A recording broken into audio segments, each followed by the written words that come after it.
বছৰৰ গণতন্ত্ৰ এই গণতন্ত্ৰ যথেষ্ট মেচিউৰিটি পাইছে এই গণতন্ত্ৰৰ মূল্যবোধটো আমি বুজি পাব লাগিব কিন্তু যোৱাকালি যিটো দেখিলোঁ ওদালগুৰিত ভাষণ দিছে টিভিত দেখিছোঁ যে তেখেতে কৈছে যে 1 তোলা সোণা লাগেনে মহিলাসকলক সোণাটো কাক নালাগে সোণা চবকো লাগে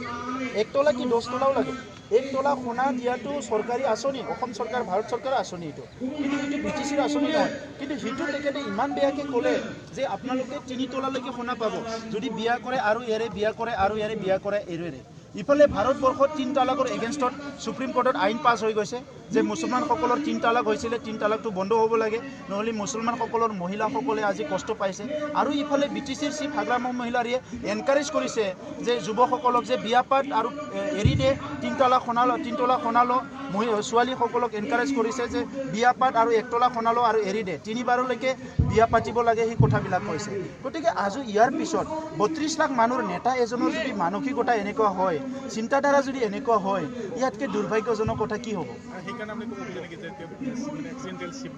এক্সিডেণ্টেল শ্বিপটো মই কোৱা নাই তেখেতে কপালত লিখি আহিছে কাৰণে পাইছে তেখেতে দুদিনমান সংগ্ৰাম কৰিলে অস্ত্ৰ লৈ পেলাই আৰু সেই সংগ্ৰামৰ বিনিময়ত আজি 17 বছৰ তেখেতে শ্বিপ হ'ল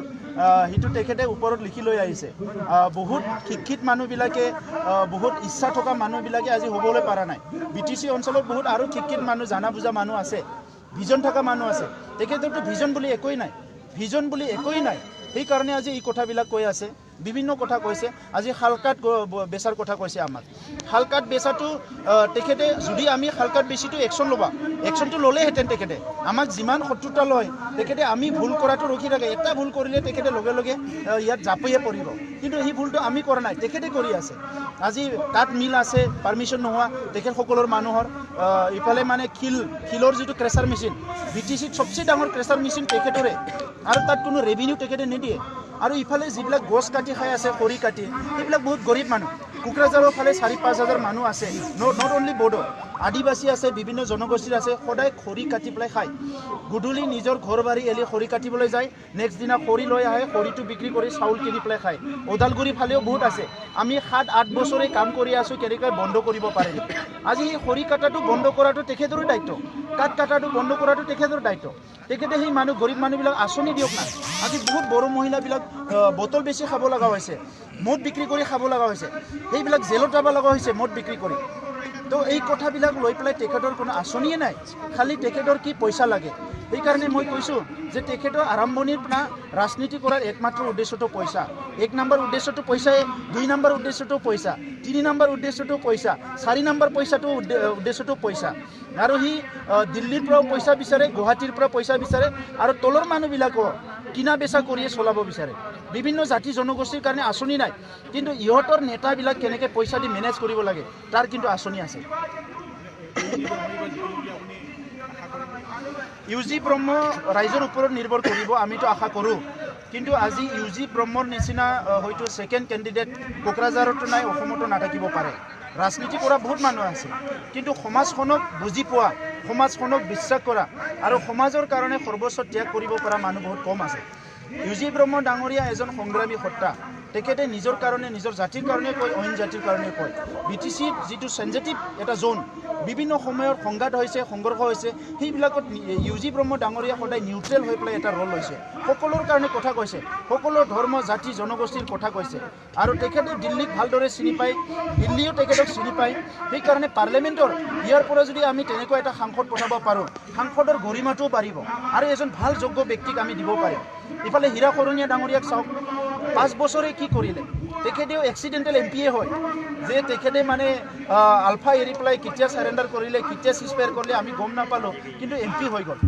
MP হ'ল কিন্তু 5 বছৰত সংসদৰ মজিয়াত তেখেতে কি ইছ্যু উত্থাপন কৰিলে অকল BTCৰ গাঁও কৰ্তন কৰিব লাগে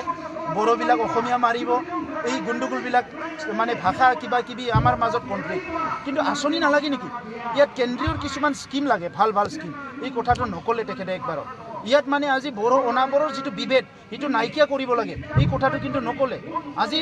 দুইজনৰে হাগ্ৰামা মহিলাৰীৰো এটাই ইছ্যু বড়োলেণ্ড বিৰোধী আৰু অনাবড়ো ৰাইজৰ মাজত বিভাজন আৰু হীৰাৰো এটাই উদ্দেশ্য বড়োলেণ্ড বিৰোধী আৰু অনাবড়ো ৰাইজৰ বিভাজন তো আজি ৰাইজক মই ক'ব বিচাৰিছোঁ হীৰা কৰণীয়া ডাঙৰীয়াই কৈছে যে বড়োলেণ্ড হ'লে ইয়াৰ পৰা খেদিব মাৰিব কাটিব এই মানুহবিলাক ইয়াত কেতিয়াৰ পৰা আছে হীৰা শৰণীয়া ডাঙৰীয়াৰ জন্মৰ বহুত শ বছৰ আগৰ পৰা ইয়াত বড়ো অসমীয়া বিভিন্ন জাতি জনগোষ্ঠী একেলগে আছে সংঘাতটো হৈছে সংঘাত ক'ত হোৱা নাই সংঘাত অসমত হৈছে নেইলিত হত্যাকাণ্ড হৈছে আজি তেখেতে কৈছে BT-80 বন্দুক আছে যদি তেখেতে MP হৈ পেলাই কিয় একশ্যন লোৱা নাই কিয় হোম মিনিষ্টাৰে তেখেতে প্ৰেছাৰ দিয়া নাই কিয় প্ৰাইম মিনিষ্টাৰ প্ৰেছাৰ দিয়া নাই আমিও নিবিচাৰোঁ নিখিল বড়ো ছাত্ৰ সন্থাই হিংসা আৰু অস্ত্ৰমুক্ত এটা অঞ্চল আৰু সমাজ লাগে বুলি আমি আন্দোলন কৰিছোঁ তেখেতে কিয় এই কথাবিলাক কোৱা নাই যে নেইলিত হত্যাকাণ্ড হৈছিল আমি সদায় কম নেকি নেইলিত বন্দুক আছে গহপুৰত হত্যাকাণ্ড হৈছে আমি কম নেকি সদায় গহপুৰত বন্দুক আছে ইয়াত পৰিৱৰ্তনৰ কাৰণেতো আপুনি কাম কৰিব লাগিব আৰু আপুনি সাংসদ হৈ পেলাই এইবিলাক কাম কিয় কৰা নাই এনেই মানে মিৰু বিভাজন কৰি পেলাই মানুহক বিপদে পৰিচালনা কৰিলে নহ'ব নহয় ইয়াত বহুত সমাজ বুদ্ধিজীৱী আছে ইয়াত বহুত জানা বুজা মানুহ আছে সেই মানুহখিনিক আজি এটা ভয় দেখুৱাই পেলাই অলৰেডি ইয়াত BTC-ত 32 লাখ মানুহ বড়োলেণ্ডতে আছে বেলেগত নাই বড়োলেণ্ড 1993 BSC হৈছিলে সিটো বড়োলেণ্ড অট'নমাছ কাউন্সিল 2003 BTC হৈছিলে সিটো বড়োলেণ্ড টেৰিটৰিয়েল কাউন্সিল আৰু কোনটো বড়োলেণ্ডৰ ভয় দেখুৱাইছে কোনটো বড়োলেণ্ডৰ ভয় দেখাইছে আৰু যদি কিবা এটা এৰেঞ্জমেণ্ট হয় এইটো সাংবিধানিক এৰেঞ্জমেণ্ট হ'ব এই সাংবিধানিক এৰেঞ্জমেণ্টবিলাকে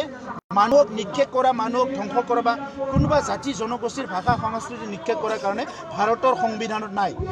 আৰু বড়োসকলে আমেৰিকাৰ সংবিধান আনি পেলাই ভাৰতত লাগু কৰাৰ কাৰণে কোৱা নাই আমি চাইনাৰ পৰা কোৰিয়াৰ পৰা সংবিধান আনি ভাৰতত লাগু কৰাৰ কথা কোৱা নাই গতিকে হীৰা শৰণীয়া ডাঙৰীয়াই ইমান মিছলিড কৰিব লাগে ইয়াৰ দ্বাৰা তেখেতে নিজকে মিছলিড কৰিছে সমাজে কিন্তু কিবা বিচাৰিছে আৰু সেইকাৰণে এইবাৰ যদি পুনৰ হীৰা শৰণীয়া ডাঙৰীয়া সাংসদ হয় অহা 5 বছৰৰ কাৰণে খালি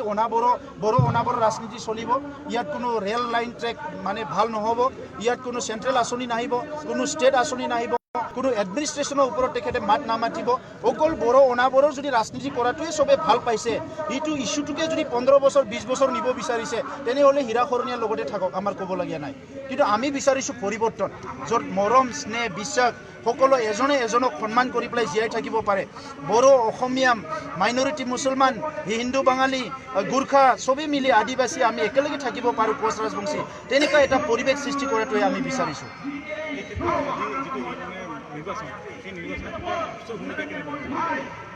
নিৰ্বাচনত আমি আমাৰ সংবিধানত যেনেকৈ আছে আমি তেনেকুৱাই অংশগ্ৰহণ কৰি আহিছোঁ 91ত ডাইৰেক্ট অংশগ্ৰহণ কৰিছে 2001ত ডাইৰেক্ট আমি অংশগ্ৰহণ কৰিছোঁ আৰু এই 2019ত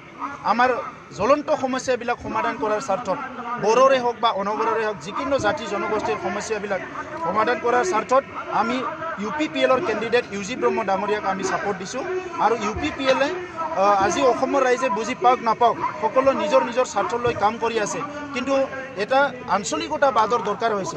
আজি অসমৰ আঞ্চলিকতাবাদে লাহে লাহে বিদায় লৈছে এইকাৰণে ইয়াত আঞ্চলিকতাবাদৰ দৰকাৰ হৈছে এইকাৰণে UPPL-এ এটা আঞ্চলিকতাবাদ হিচাপে ইয়াতে থিয় হৈছে আৰু নিজৰ যিটো ইস্যু এইটো আঞ্চলিকতাবাদৰ ভিত্তি কৰি পেলাই যি ইস্যু আছে সেই ইস্যুকে তেখেতসকলে লৈ পেলাই নিৰ্বাচনী এটা ষ্টেণ্ড লৈছে আৰু তেখেতসকলক আমি সমৰ্থন দিছোঁ